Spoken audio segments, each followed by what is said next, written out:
Today, I want to talk about how Bed Bath & Beyond was the sacrifice for the AMC squeeze. I also want to talk about how these short sellers are finally turning on each other in a mad rush for the exit, just like we said they would 2 years ago.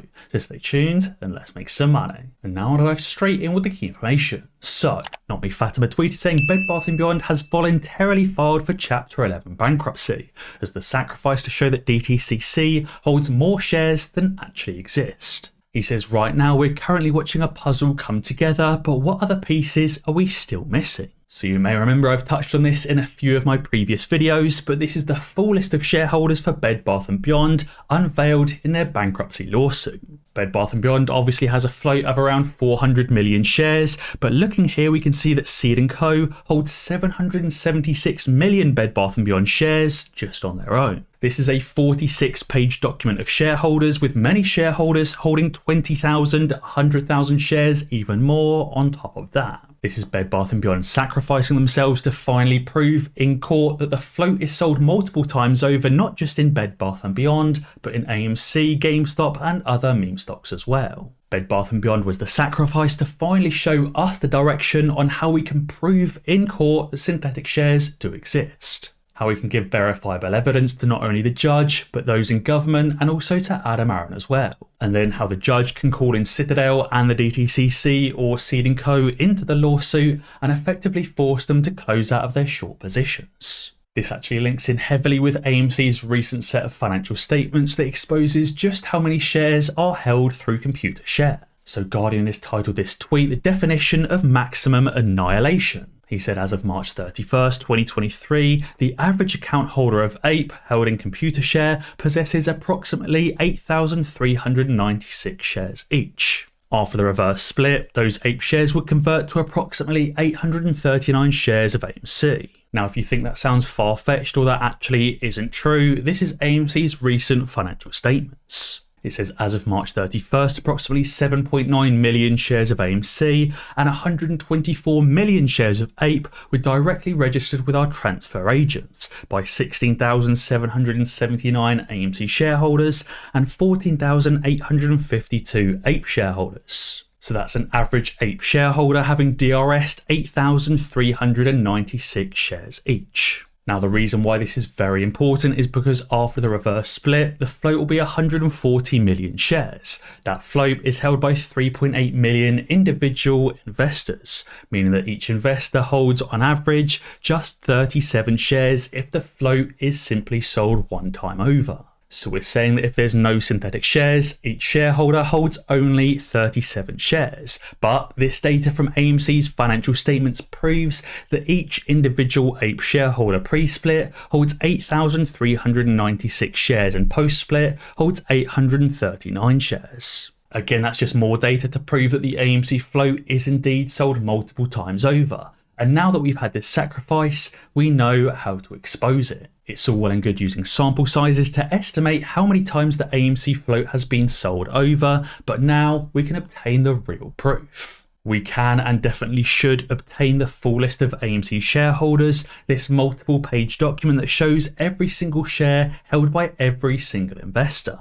As I've said, I don't know how we obtain this document, but I think we need to force it upon the courts and upon the judge to ensure the judge obtains this documentation and finally proves in court once and for all how many shares of AMC there really is. And as Frank Nez has tweeted, it seems the short sellers are now finally turning on one another. This is something we've said would happen and something we've been waiting for since the very beginning. We've said these shorts would finally turn on one another in a mad dash for that escape exit. Because obviously now shorters are finally turning on another shorter, Carl Icahn, and JP Morgan Chase or Jamie Dimon is also turning on other short sellers as well. Jamie Dimon is exposing in live interview that there are indeed short selling firms out there creating synthetic shares and manipulating stocks through derivatives. And short sellers are also exposing other short sellers in the name of Carl Icahn and ensuring that he is indeed investigated by those regulatory bodies. It seems these short sellers are now finally trying to pin the blame on one another and trying to escape their positions.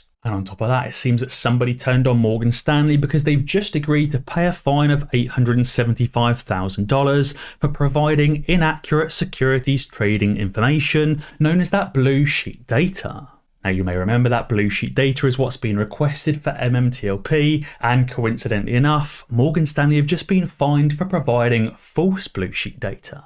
It says from February 2014 through April 2017, Morgan Stanley submitted at least 869 inaccurate blue sheets, and that misrepresented information on at least 156,000 options transactions. It says here in one of the blue sheet submissions, it indicated that a customer closed his options positioned, which were marked buy close and sell close. But in fact, the transactions actually opened new or more options positions and should have been marked buy open and sell open. Basically, these customers were likely opening additional short positions, potentially over the size of the available float, but Morgan Stanley was marking them as if they were closing positions. This way, their clients could be seen to be having less options positions or less put options, when in fact they actually had more. It wouldn't surprise me if many hedge funds were doing the exact same thing with MMTLP and with AMC, GameStop and other stocks as well. But again, as I said, it seems like somebody else has also snitched on Morgan Stanley, as Morgan Stanley have now been caught out. So it seems all of these short sellers are starting to snitch on each other to try and ensure that they are the last firm standing.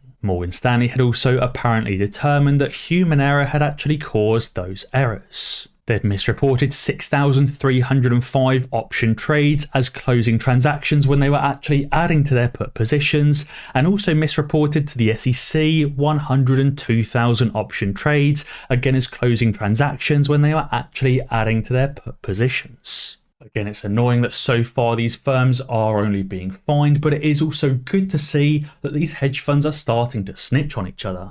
And speaking of snitching, a progressive libertarian is tweeted saying, I guess Roger Hamilton was too busy tweeting to notice that GNS overstated their 2021 revenues by 50%. He said, for all of retail's talk of rigged markets, this is the kind of stuff that should be unacceptable, both the bad numbers and a CEO blatantly lying on social media.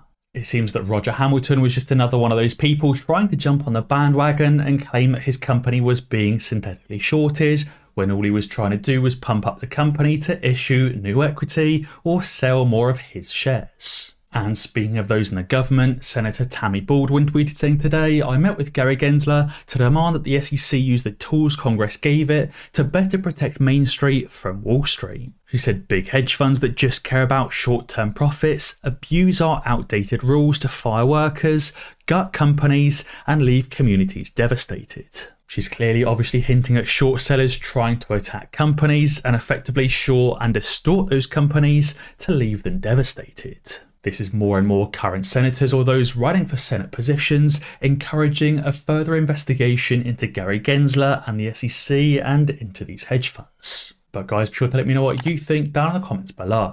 And as always guys, be sure to ding that notification bell, because that way you'll be alerted when I upload a new video. Cheers.